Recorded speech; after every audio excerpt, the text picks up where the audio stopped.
यो गाविसको उत्तरमा लमजुङ जिल्लासँग रिस्ती खोला छ भने पूर्वमा रूपाकोट र मिर्लुङ तथा दक्षिणमा सतीस्वारा र पश्चिममा क्यामिनसित 7 किल्ला जोडिएको छ। सोती पसल जुन लमजुङ जिल्लामा भए तापनि रिस्ती गाविस नजिक भएकोले दुवै ठाउँको साझा बजार बनेको छ। यस गाविसमा बासखर्क, पुलीमर्याङ, बाहुन पोखरा, बर्लाची, रिस्ती, स्यागाहा, तारुका आदि प्रमुख स्थानहरू हुन् भने चिहान डाँडा, गौरी बेसी र पोखरी छाप 3वटै स्थानहरू सतीस्वारा र रिस्ती दुवै गाविसमा पर्दछन्। पुलीमर्याङ गाउँमा गुरुङहरूको बाहुल्यता रहेकोले यस गाउँलाई गुरुङ गाउँ पनि भन्दा अत्युक्ति नहोला। यस गाउँलाई गाविसकै नमुना गाउँ घोषित गरिएको छ, किनभने यहाँका बासिन्दाहरूले आफ्नो गाउँ आफै बनाऊ भन्ने धारणालाई बुझेका छन्। यस गाविसका प्राय मानिसहरू भारत र ब्रिटिस आर्मीमा नोकरी गर्न पुगेका छन् भने नेपालकै सन्दर्भमा यही गाविसमा जन्मनुभएका छत्रमान गुरुङले नेपाली सेनाको उच्च ओहदाको पद रथीको पदभार सम्हालिरहनु भएको छ।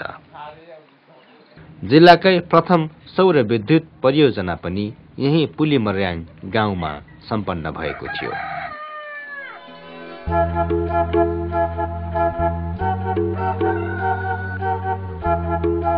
यस गाउँले प्रजातन्त्र स्थापना गर्नमा ऐतिहासिक भूमिका खेलेको छ र गाउँमाथिको डाँडामा शहीद स्मारक निर्माणाधीन रहेको छ। धर्मज्योति एउटा शहीद भएको नाताले हामी यहाँ पुलीमर्याङमा के दिने त भन्ने बुढाले त्यो कुराहरू राखेर छ र उनको नामबाट एउटा शहीद धर्म स्कुल भनेर एउटा त्यतिखेर जमाना एउटा स्कुल चाहिँ स्थापना भयो। यो स्कुलदेखि गाउँसम्म पुर्याउने बाटो गाउँलेहरूको आफ्नै सक्रियतामा निर्माण भइरहेको छ।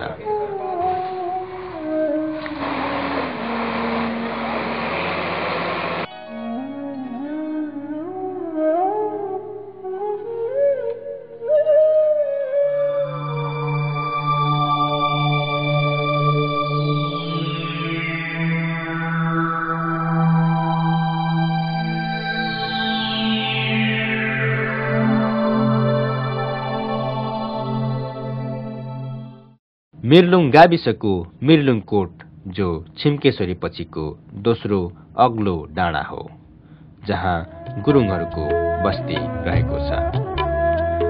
ठुलढुङ्गाको नामले चिनिने यो ठाउँ रिस्ती, सतीस्वारा र मिर्लुङ गाविसको सिमानामा पर्दछ। यस गाविसको गाविस भवन र स्रोत केन्द्र कवाजितमा रहेको छ।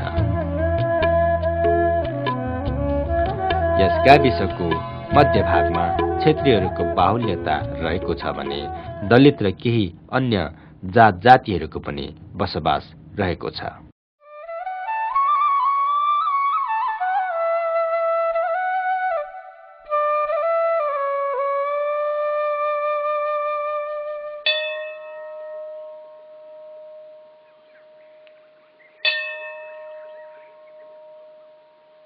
मिर्लुङ कोटले आफ्नै खालको ऐतिहासिक, प्राकृतिक तथा पुरातात्विक महत्त्व बोकेको छ र पर्यटकीय दृष्टिकोणले सम्भावना समेत बोकेको यहाँका स्थानीय बासिन्दाहरूको भनाइ छ।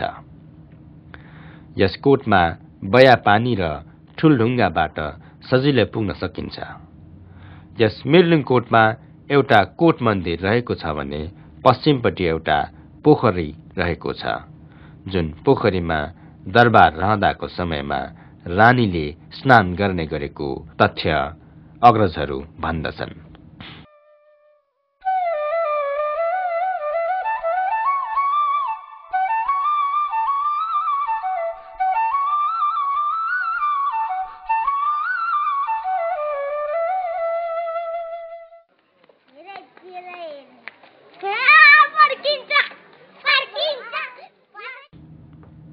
यस गाविसको पोखरी छाप बजार मिर्लुङ र सतीश्वारा गाविसको सिमानामा रहेको छ। यो बजार बयापानीको नजिकै पर्दछ भने यातायातको दृष्टिकोणले डुम्रेसित जोडिएको छ। साहित्यिक फाँटमा आफ्नो पहिचान बनाउन सफल हुनुहुने कवि क्षेत्रप्रताप अधिकारीज्यू पनि यही बयापानीदेखि उदाउनु भएको हो। नारायण गोपालले त्यो म त लाली गुराँस भएछु गाएपछि नै मलाई मान्छेले राम्रो गीतकार भन्न थाले हुन्।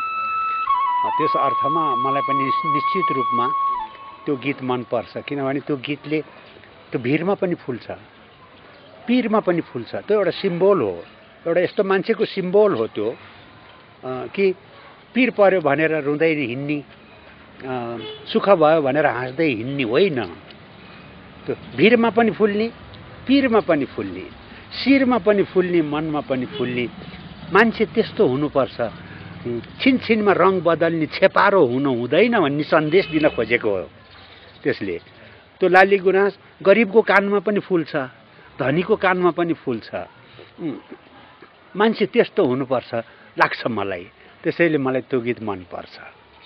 गोठालो जाँदा लाएको माया खेतालो जाँदा फुलेछ, पोखरा जाँदा लाएको माया काठमाडौँ जाँदा भुलेछ। त्यो त्यो त्यो मान्छे मै हुँ। त्यो गोठालो, त्यो खेतालो र त्यो पोखरा जाने र काठमाडौँ पढ्न आएपछि त्यतातिरका सहेलीहरू बिर्सने मान्छे मै हुँ। त यो गीतको पछाडि जम्मै त्यही मिर्लुङको बयापानीको सेरोफेरो छ। त्यतैका गढी गौडा र वन पाखा पखेराहरू छन्।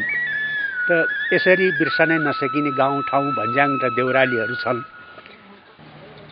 डायस्पोरा भनेर जो बाहिर छन् मान्छेहरू, त उनीहरूको सम्बन्धमा लेखेको छ कि 7 समुद्र तरे जस्तो लाग्छ तर बेसीतिरै झरे जस्तो लाग्छ भन्छ कि। यतै कोसी तरिरहे जस्तो लाग्छ अरे 7 समुद्र तरेर जाँदाखेरिमा पनि।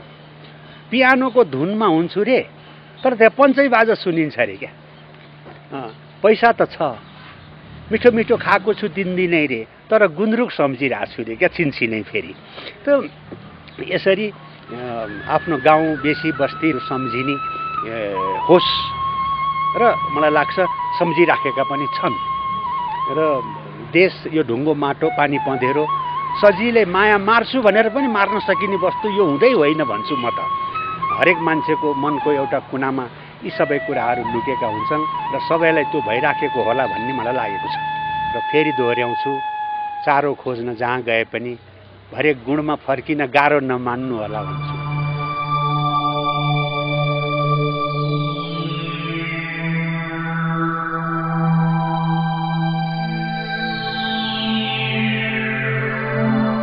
सतीश्वारा गाविसको उत्तरमा लमजुङ जिल्ला पर्दछ भने बाँकी भाग रिस्ती, क्यामिन, तनौसुर, मिर्लुङ, बसन्तपुर गाविससँग सातकिल्ला जोडिएको छ।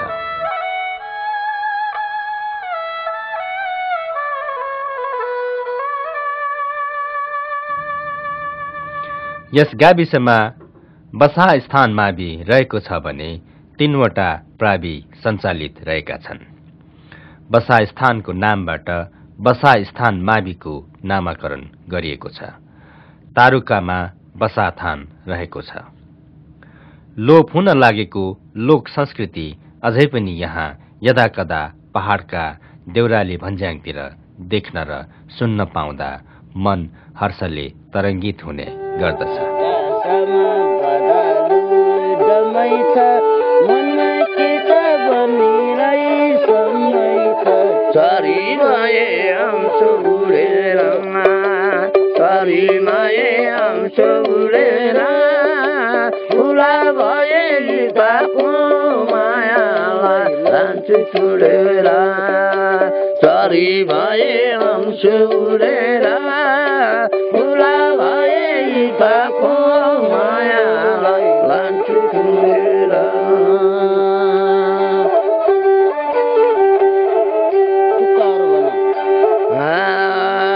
मेरो माया विदेशमा हरम्दा झल्को लाग्छ मिनी बस परम्दा सरी माये आउँछु उडेर सरी माये आउँछु उडेर फुला भए ताको मायालाई लान्छु चुडेर विदेशमा हराउँदा झल्को लाग्छ निनी बास हराउँदा सरी माये मान्छुडेर सरी माये मान्छुडेर फुला भए ताको मायालाई लान्छु चुडेर।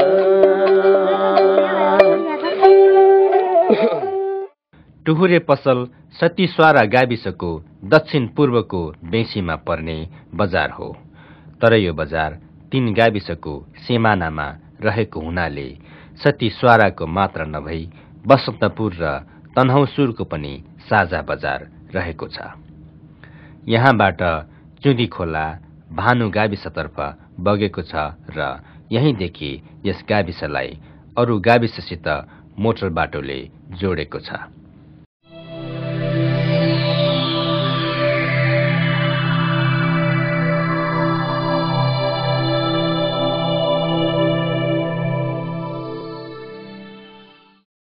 तनहुँसुर गाविसले ऐतिहासिक पृष्ठभूमिमा ठूलो महत्त्व बोकेको छ।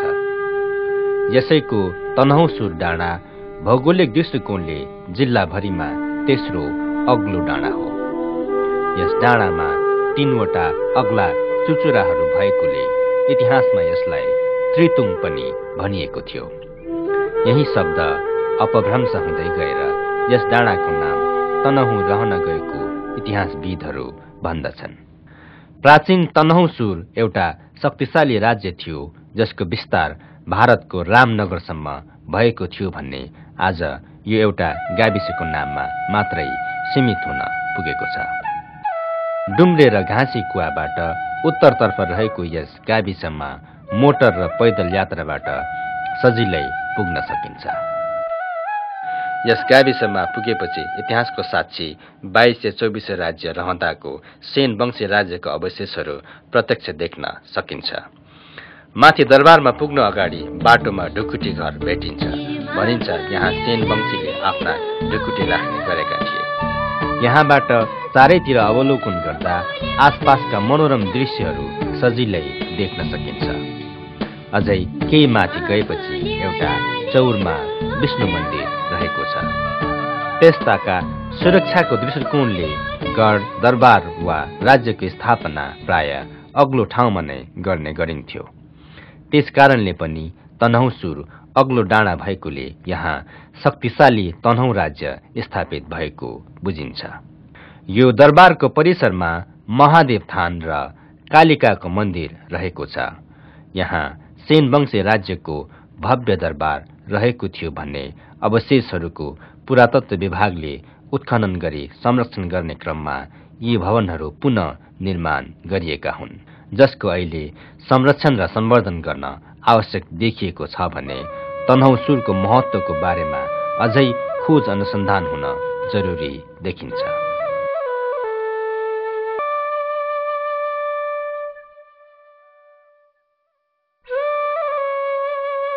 राजनीतिमा पनि तनहुँसुरको भूमिका ठूलो रहेको छ। 2017 सालको प्रजातान्त्रिक आन्दोलनमा यहाँका 4 जनाले आफ्नो जीवनको बलिदान दिई शहादत प्राप्त गरेका थिए। ती शहीदहरूको स्मारक यही गाविस भवन नजिकै रहेको छ। यस गाविसमा तनहुँसुर हटिया जहाँ नेवारहरूको बाहुल्यता थियो भने अहिले आएर विकासको अभावमा प्राय मानिसहरू पलायन हुँदै गइरहेको देखिन्छ।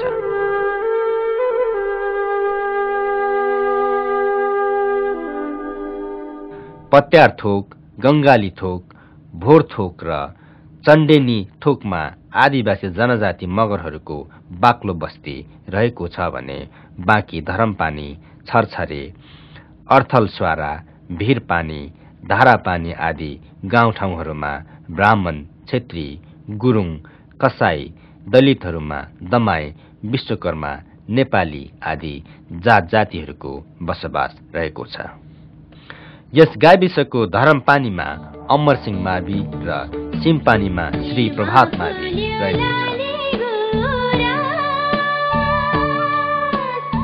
ऐतिहासिक दृष्टिकोणले यति ठूलो महत्त्व बोकेको र विकासको प्रबल सम्भावना रहेको भए तापनि सोचे जस्तै विकास पनि यहाँ हुन सकेको छैन।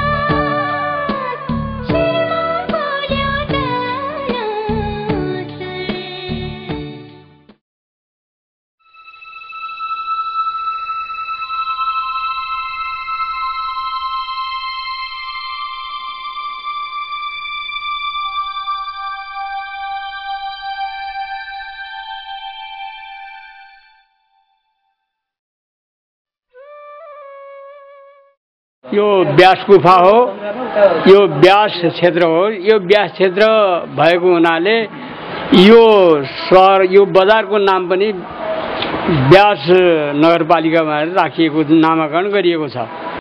यही कुरामा धनी छौँ नि हामी त, जुन कि अहिले पनि सेती माथिको जनसङ्गम छ, ब्यासजीको जन्मभूमि कि वेदको रचयिता भन्नुपर्छ होइन, उहाँको जन्म चाहिँ पर्छ भने त्यसै रामायणका रचयिता चाहिँ अब तपाईँको चाहिँ नि आदिकवि भानुभक्तको जन्मस्थल चुनिरमगा यहाँलाई थाहा भएको कुरा हो। यो प्रचार गर्नु पर्दैन, स्वयं भगवान यहाँ वेदव्यास जन्मेको यो यथार्थ हो, शास्त्रले यथार्थ भन्छ। त्यस कारणले उहाँले के भन्नुहुन्छ भने द यो दमौली हुन गयो। या गङ्गाको किनारमा त्यो भाव रहनेछ, त्यो अन्त मेटिने छैन। जबसम्म यो पृथ्वी रहन्छ तबसम्म त्यो रहनेछ भन्ने कुरा चाहिँ शास्त्रमा पनि छ। Krishna, is the supreme cause of all causes. There is no any other cause beyond and above him. And in the battlefield of Kurukshetra, Arjuna, who is an intimate friend of Krishna, he says, Param Brahma, Param Dhamma, Pavitram, Paramam Babam, Purusham, Shashwatam Devam, Adi Devam Ajam Bibu. That Krishna, that you are the supreme personality, you are Param Brahma. There's no one equal to you, no one is greater than you. Actually, in this age of Kali Yuga, it says, Hare Nama, Hare Nama, Hare Nama, Eva Kevalam, Klu Nastiva. In this age, the only way to attain peace and tranquility and unification of the whole world, one, is by chanting the holy name Hare Krishna, Krishna Krishna, Hare Hare, Hare Rama, Rama Rama, Hare Hare. So if the whole world should join together and chant this name of God, I'm telling you honestly, this world will be transformed, heaven on earth. Hare Krishna. Hare Krishna. नेपालमा शिक्षाको संस्थागत विकास 2007 सालको प्रजातन्त्रको उदयपछि मात्र हुन थालेको हो। तनहुँमा भानुभक्त आचार्यको संस्मरणमा स्थापित विद्यालयहरूले तनहुँमा मात्र नभई गण्डकी अञ्चलमा नै गौरवमय योगदान गरेको छ। दमौलीमा पनि आदिकवि भानुभक्त बहुमुखी क्याम्पसको शिक्षा क्षेत्रमा योगदान तथा विकासक्रमको आफ्नै इतिहास रहेको छ। यो बिल्डिङ चाहिँ हामीले 2051 सालमा निर्माण गरेर क्याम्पसलाई यहाँ सारेको हो। 2044 सालमा सुरुमा स्थापना हुँदाखेरि ब्यास नगरपालिका वडा नम्बर 2 स्थित सत्यवती माध्यमिक विद्यालयमा चाहिँ हामीले बिहानी कक्षाहरू सञ्चालन गरेका थियौँ। सर्वप्रथम मानविकी तर्फको प्रमाणपत्र तहको कक्षा सुरुवात गरेका थियौँ। अहिले हामी यहाँ विशेष गरी स्नातकोत्तर तह पनि हामी यहाँ मास्टर लेभलको पढाइ पनि सञ्चालन भइरहेको छ। एमएड तर्फ नेपाली र इपिएम एजुकेसन म्यानेजमेन्ट एन्ड प्लानिङ यसै वर्षदेखि सुरुवात भएको छ। त्यस्तै मास्टर लेभलमा ह्युमेनिटिज तर्फ सोसियोलोजीको पढाइ पनि यही वर्षदेखि सुरुवात गरेको छौँ हामीले। र तल्लो कक्षाहरूमा ब्याचलर लेभलको म्यानेजमेन्ट, ह्युमेनिटिज र एजुकेसन तर्फ 3 इयर्स ब्याचलर लेभल हामीले सुरुवात गरिरहेका छौँ। र उच्च माध्यमिक त हायर सेकेन्डरी क्लासहरू पनि हामी कहाँ सुरुवात चलिरहेको छ।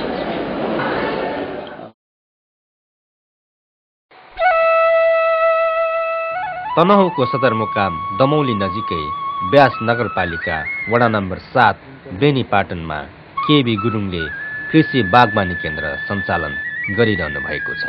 उहाँ संसारको पहिलो व्यक्ति हुनुहुन्छ जसले आफ्नो डायबिटिज रोगको आफै उपचार गर्दै हुनुहुन्छ। जम्मा 300 रोपनी क्षेत्रफल ओगटेको यस बागवानी केन्द्रमा कृषि, जडीबुटी, खेती तथा अनुसन्धान गर्दै आइरहनु भएको छ। यस केन्द्रमा अनुसन्धान गरेर सफल भएको बोट बिरुवाहरू जैतुन, रक्तचन्दन, जिनको बालबा, अघौरी आदि छन्। यो पनि एकदम सफल देखिया छ। अनि अब यसको खास गरेर त्यो गुम्बाहरूमा चाहिँ नि अब बाल्ने धुप एकदम हाई क्लासको चाहिँ नि सेन्टेड धुपहरू चाहिँ नि बन्ने रहेछ यसको। अब मलाई नि प्रेसरको व्यथा थियो, डायबिटिजको व्यथा थियो। त्यो चाहिँ मैले आफैले दबाई बनाएर म सायद विश्वमा पहिलो व्यक्ति हुँला मैले डायबिटिजमा मैले आफैले आफ्नो डायबिटिज आफैले कन्ट्रोल गरेको। उहाँले नर्सरीबाट बोट बिरुवा तथा फलफूल बेचेर वर्षेनी लाखौं रुपियाँ आर्थिक आम्दानी गरिरहनु भएको छ। बाँसको खेतीलाई चोखो आर्थिक लाभको रूपमा हेर्नु भएको छ, किनभने यो खेतीलाई बढी परिश्रम गर्न नपर्ने। चीनको सङ्घाईबाट चाहिँ मैले लेखापढी गरेर यो बाँसको कागज बनाउने कारखानासँग चाहिँ नि अब मैले चाहिँ नि अब सम्बन्ध राखेर त्यो प्रपोजल बनाउँदैछु। के अरे यो प्रपोजल चाहिँ तयार भइसकेपछि म यस काममा चाहिँ नि अवश्य अगाडि बढ्छु। अब वन मन्त्रालय अन्तर्गत हामीले धेरै अब नयाँ अब कार्यक्रमहरू चाहिँ बनाएको छौँ। तनकै सन्दर्भमा हेर्दाखेरि हामीले अब खास गरेर अब चाहिँ अब सामुदायिक वनहरूलाई अब जैविक विविधताको हिसाबले विभिन्न अब जडीबुटी चाहिँ खेतीपाती गर्न लगाउने, किनकि अहिले चाहिँ यो वन क्षेत्रको चाहिँ स्रोत भनेको अथाह छ, हामीलाई पनि थाहा छैन। सरकारी योजनामा कृषि तथा जडीबुटी विकास गर्ने आवश्यक परेमा उहाँको आफ्नो सहयोग र सल्लाह सधैँ रहिरहने दृढता राख्नुहुन्छ। चीन कुन अवस्था थियो 50 वर्ष पहिले, अब नेपाल भन्दा गए गुज्रेको अवस्थाको चीन अहिले विश्वलाई चाहिँ नि अहिले चाहिँ नि चकित पार्ने अवस्थामा चीन पुगेको छ। त्यस्तै अब अहिलेदेखिबाट हामीले पनि कोसिस गर्दै गयौँ भने चीनभन्दा बढ्ता हाम्रो नेपालमा यति प्रकृतिले दिएको एउटा प्राकृतिक सम्पदा छ, त्यसको हामीले सदैव गर्न सक्यौँ। त्यसको चाहिँ नि हामीले चाहिँ नि राम्रोसँग चाहिँ नि सही ढङ्गले एक्सप्लोइट गर्न हामीले सक्यौँ भने चाहिँ नि निश्चय पनि हामी पनि अब चीनभन्दा कम छैनौँ। चीनको भन्दा एकदम बढ्ता उर्वरक, बढ्ता चाहिँ नि एकदम चाहिँ नि माइक्रो क्लाइमेटले साथ दिएको चाहिँ ठाउँ छ। हिरा फलाउन सक्ने यस उर्वरा भूमिमा कृषकहरूमा नयाँ चेतना, जोश, जाँगर र जागरुकता आउनुपर्छ र सरकारले यसलाई समयमै संस्थागत गर्न सक्नुपर्ने उहाँको बुझाइ छ। भविष्यमा यही ठाउँमा स्नातकोत्तर तहको आयुर्वेदिक अध्ययन अनुसन्धान केन्द्र सञ्चालन गरी विभिन्न आयुर्वेदिक तथा डायबिटिज औषधि उत्पादन गर्ने तथा बाँसको कागज कारखाना खोल्ने उहाँको पवित्र सोच रहेको छ।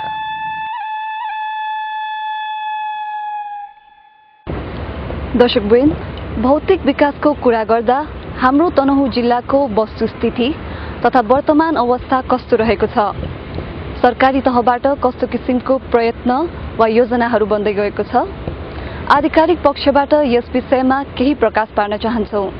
वर्तमान अवस्थामा यस जिल्लामा शान्ति सुरक्षाको अवस्था निकै सामान्य छ र शान्तिपूर्ण छ।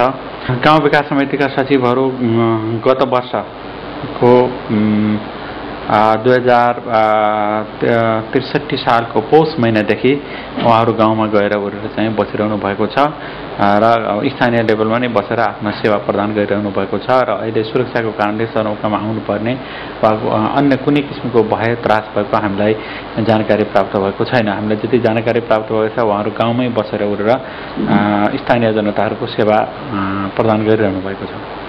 नेपाल विद्युत प्राधिकरणसित समन्वय गरेर एकदम चाहिँ सबै दुर्गम गाविसमा पनि विद्युत लैजानुपर्छ भनेर अभियानको रूपमा चलाएका छौँ। यता हाम्रो दक्षिण बेलकाई 4वटा 5वटा गाविसमा मात्रै अहिलेसम्म मोटर नपुगेको स्थिति छ र हामीले यसलाई 2 वर्षभित्रमा ती 5वटा गाविसमा पनि मोटर पुर्याउने योजनाबद्ध ढङ्गले अगाडि सारेका छौँ र त्यसलाई बृहत रूपमा बजेट पनि जिल्ला विकास समितिले चाहिँ छुट्याएको छ। मैले आगामी वर्षको अनुमानित बजेट, जिल्लाभरिको अनुमानित बजेट लगभग 1 अरब 20 करोडको बजेट प्रस्तुत गर्दैछु। त्यो अनुमानित बजेट हो। भोलि सेन्ट्रल लेभलबाट धेरै शीर्षकमा हामीले थप बजेटको आशा गरेका छौँ। यदि हामीले आशा गरेको र बजेट आयो भने 1 अरब 20 करोड जति चाहिँ रकम यो जिल्लामा प्रवाह हुन्छ। थोरै समयमा पनि यहाँ तनहुँवासीहरूको चाहिँ धेरै चाहिँ गुणात्मक चाहिँ परिवर्तन आउन सक्छ भन्ने हामीलाई लाग्छ। समग्रमा चाहिँ तनहुँ जिल्लाको शान्ति सुरक्षाको स्थिति सन्तोषजनक अथवा राम्रो